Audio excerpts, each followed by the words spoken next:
ABC 10 News starts now with breaking news. Breaking news, a chaotic scene in Mexico City tonight. At least 15 people are dead, 70 others injured after a metro overpass collapsed. This is cell phone video from the scene. Now, that collapse caused a train to plunge down onto a road, trapping cars underneath. A major rescue effort is now underway. Of course, we will bring you any updates as this story continues to develop. I said, when can I call back to set up? She said, probably not for a couple of days. A large healthcare provider has major disruptions to care. Scripps Health, the victim of a weekend cyber attack, is still dealing with the impacts to patient appointments over the next few days. Good evening. Thank you for joining us. I'm Kimberly Hunt. And I'm Steve Atkinson. Our ABC 10 News reporter Anthony Pura spoke with a patient impacted by those delays. Scripps Health has not elaborated on the nature of the cyber attack, but says their technical teams are working tirelessly to resolve the issue. On Monday, Scripps Health was still working to get things back online. Hospitals, ERs, urgent cares, and Health Express locations are open for patient care, but some patients have to reschedule appointments and procedures. Mendy Zugschmidt is one of those patients. She says she needs a biopsy. And unfortunately, I can't get in to get a biopsy done because I have to wait till their system comes up to get a referral. She says she's being seen for more than one medical condition. Though she says she can wait, she worries about others. It's a little concerning if you needed to go in for a procedure right away. It's a little concerning. I'm not in any pain, so I don't feel I need to get in right away. A cyber attack shut down Scripps Health electronic network Saturday night. 10 News has learned the attack also impacted their trauma units. Some heart attack and stroke patients had to be diverted to other hospitals Sunday. UC San Diego Health was one of them.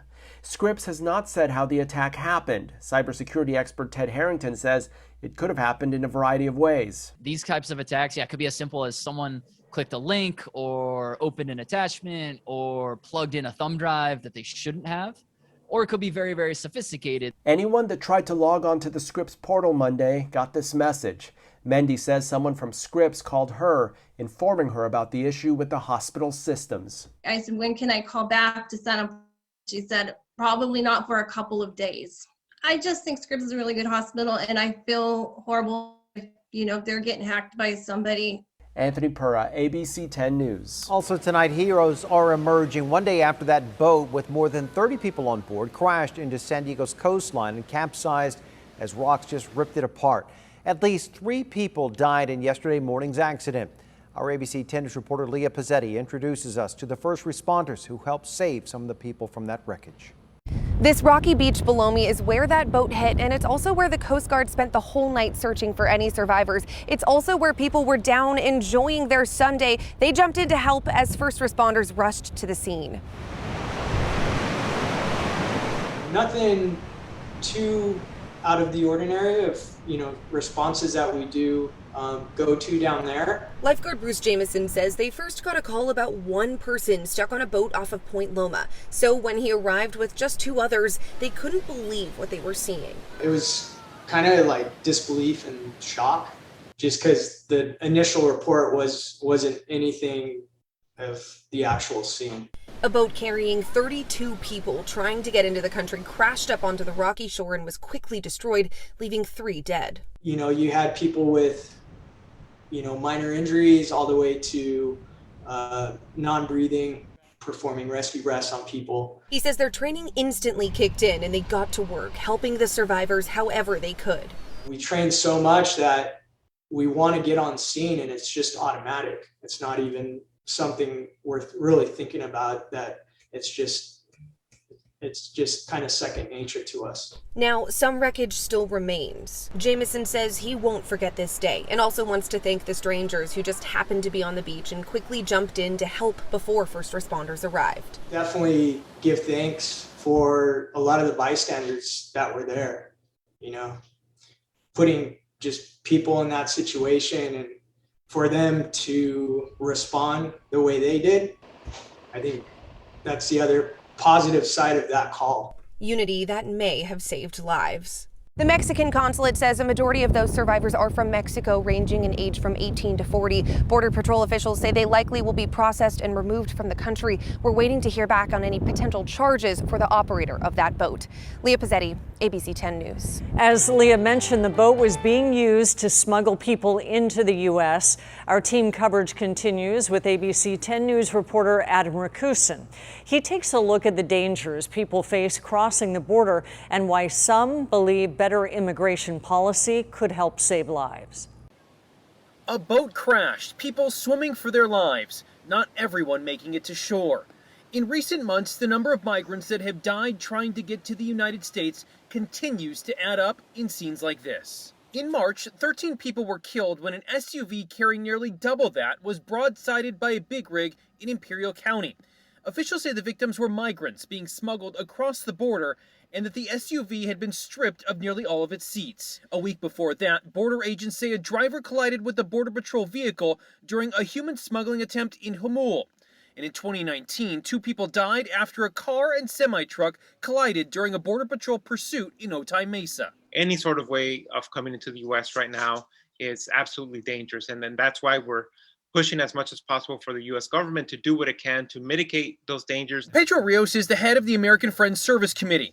Rios says this incident happened the same weekend as law enforcement officials ramped up operations to disrupt maritime smuggling off the coast. While smugglers do have some fault in this, that the U.S. government also for decades has been militarizing border communities, and that creates a very dangerous situation where people then are forced to find these dangerous routes to come into the U.S. According to a report by the Department of Homeland Security, between fiscal years 2015 and 2019, there have been nearly 1,500 known migrant deaths near the United States-Mexico border, including 66 water-related in 2019. The smugglers really just don't care about the people they're exploiting.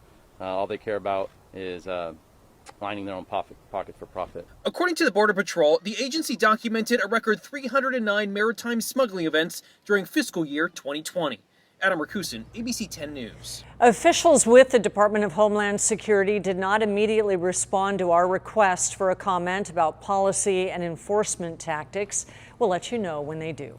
The Biden White House is raising the refugee cap to 62,500 people this fiscal year. President Biden issued a statement today after he was criticized last month for keeping the Trump administration's 15,000 person limit. He added his goal for the next fiscal year is to admit 125,000 refugees, but also claims that would be hard to hit. 2,050 refugees were admitted into the U.S. this fiscal year as of March 31st. And now an update on that bomb threat at a Carlsbad resort that we brought you earlier today. Police are no longer searching at the Omni La Costa Resort and Spa for any threats. This all started around 2:20 this afternoon when police received a suspicious phone call. That started a bomb search at the resort. Authorities spent nearly 6 hours searching the area, but they didn't find any possible threats. Police say they are now investigating the origin of that suspicious phone call. A tornado spawned by violent storms in the south has turned deadly.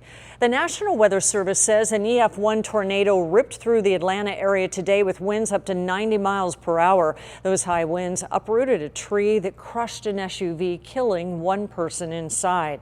The victim's family and friends are now mourning his death. It's just devastating to know that things can take away somebody you love that quickly. More than 20 tornadoes have been recorded across the South, including Mississippi. The state issued a rare tornado emergency overnight, asking residents to be prepared. Police need your help finding a man who sexually assaulted a girl in the Bay Terraces neighborhood. Take a look. This is a sketch of the man they're looking for. The 13-year-old girl was in the 300 block of South Meadowbrook Drive near Brookhaven Road Wednesday morning around 11:30. That's where police say that she was sexually assaulted. The girl escaped and told an adult who then called police. The man was wearing what is described as a royal blue shirt, dark pants at the time of the assault. He also has a damaged or impaired left eye. Anyone with information is asked to call police. Friday will mark 4 months since Chula Vista mother Maya Miliete was last seen. Over the weekend, family and friends celebrated her 40th birthday without her as they continue to look for answers. Family, friends, community members, even strangers have been searching for Maya every weekend for months now. She's been missing since January 7th. Tomorrow at 4 p.m. they will gather at the Chula Vista Police Department for a rally to advocate for Maya and to call for answers. Her sister and brother-in-law say that they've been left in the dark when it comes to the investigation.